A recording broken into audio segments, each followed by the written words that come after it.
اب کینے کی علامات ہوتی ہیں، اب ہمیں کیسے پتہ چلے گا کہ کینہ دل میں ہے کہ نہیں ہے؟ تو اس کی بڑی نشانیاں ہیں۔ ہمارے مشائخ کو اللہ رب العزت جزائے خیر دے، ایک ایک بات کو انہوں نے کھول کر بیان کر دیا۔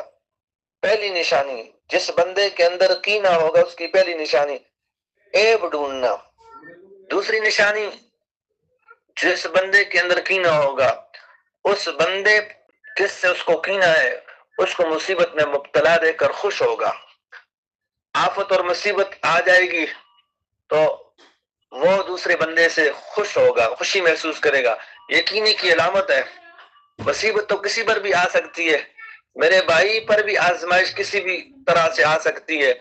قرآن مجید میں فرمایا افامنوا مکر اللہ فلا یامن مکر اللہ الا القوم الخاسرون، کیا یہ لوگ خدا کی تدبیر کا ڈر نہیں رکھتے؟ سن لو کہ اللہ کے داؤ سے وہی لوگ بے خوف ہوتے ہیں جو خسارہ پانے والے ہیں۔ اللہ تعالیٰ کی خود خفیہ تدبیریں سے کوئی عمل میں نہیں آ سکتا۔ یہ جو خفیہ تدبیر ہے نا، پروردگار کی کسی کو آزمائش میں لٹکا دے، یہ کسی پر بھی آ سکتی ہے۔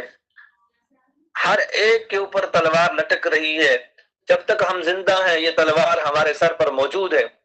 عبداللہ بن مرزوی 1,00,000 حدیث کے حافظ